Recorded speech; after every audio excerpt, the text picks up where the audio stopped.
Welcome to my channel. आज हम पढ़ने वाले हैं लाभ हानि एवं बट्टा के ऊपर से। इसमें हम मेथड पढ़ेंगे प्रॉफिट लॉस एंड डिस्काउंट के बारे में। सबसे पहले हम जाने क्रय मूल्य।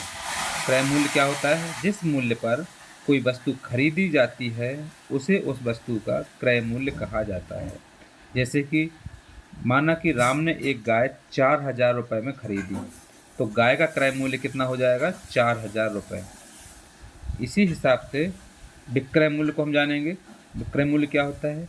जिस मूल्य पर कोई वस्तु बेची जाती है उसे उस वस्तु का विक्रय मूल्य कहते हैं। जैसे कि माना एक टीवी 3,600 रुपये में बेचा गया, तो टीवी का विक्रय मूल्य कितना हो जाएगा? 3,600 रुपये।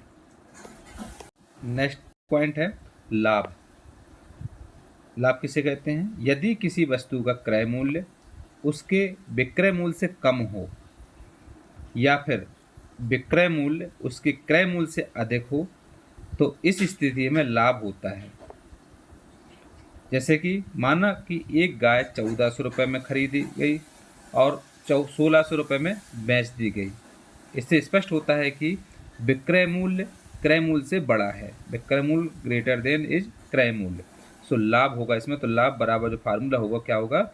विक्रय मूल्य माइनस क्रय मूल्य। यहाँ विक्रय मूल्य रख देंगे 1,600 रुपये, तो क्रय मूल्य हो जाएगा 1,400 रुपये। तो यहाँ पर हम लाभ जो आ जाएगा कितना आ जाएगा?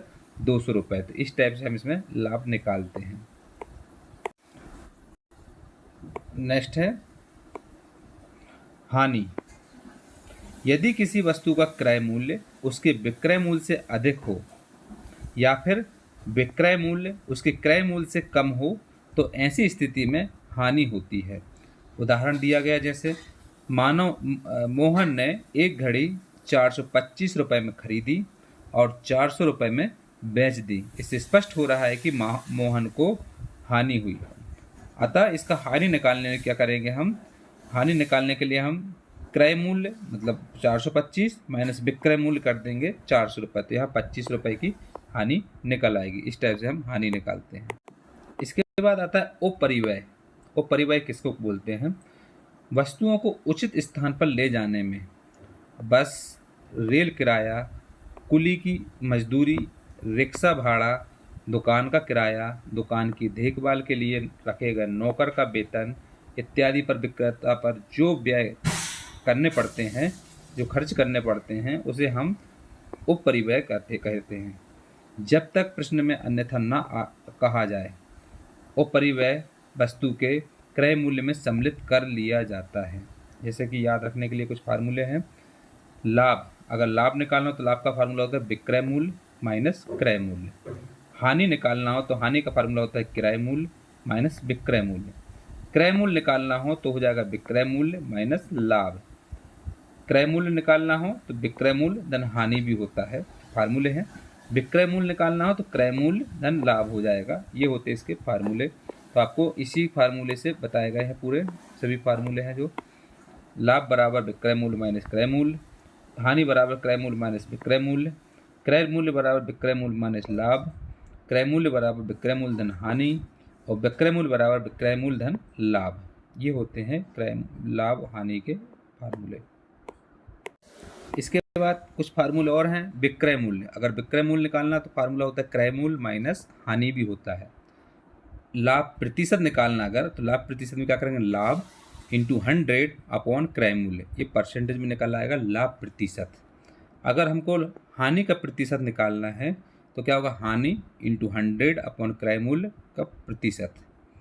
लाभ हानि तो क्या हो जाएगा? लाभ हानि में विक्रय मूल्य बराबर हो जाएगा फार्मूला क्रय मूल्य इंटू 100 प्लस लाभ परसेंट अपॉन 100। अगर हमको विक्रय मूल्य निकालना है तो हम इससे भी निकाल सकते हैं। अगर लाभ हुआ है तो हम ये वाला लगा देंगे, अगर हानि हुई है तो लगा देंगे क्रय मूल्य इंटू 100 माइनस हानि परसेंट अपॉन 100। क्रय मूल्य अगर निकालना हो तो उसमें अगर लाभ हुआ है तो इसके लिए हम क्या कर लगाएंगे? विक्रय मूल्य इंटू 100 अपॉन 100 प्लस लाभ का परसेंटेज। इससे हम क्रय मूल्य निकालते हैं। अगर क्रय मूल्य निकालना हो और अगर हमको हानि हुई है तो फार्मूला ये लगेगा विक्रय मूल्य इंटू 100 अपॉन 100 माइनस हानि का परसेंटेज। तो ये फार्मूले होते हैं। ये होता है विक्रय मूल्य के लिए। फिर ये भी विक्रय मूल्य के लिए, हानि के लिए, एक लाभ के लिए, एक हानि के लिए है, और ये क्रय मूल्य के लिए, विक्रय मूल्य और लाभ दिया हो जब, और ये क्रय मूल्य के लिए है, विक्रय मूल्य और हानि दी हो तब के लिए। अगर हमको लाभ का प्रतिशत निकालना हो तो लाभ के प्रतिशत निकालने के लिए हमको इस फार्मूले को लगाना पड़ेगा।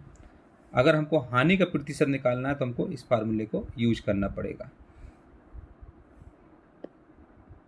इसके अलावा इम्पोर्टेंट नोट बताया गया है इसमें, प्रतिशत लाभ या प्रतिशत हानि को सदैव क्रय मूल्य पर परिकलित किया जाता है।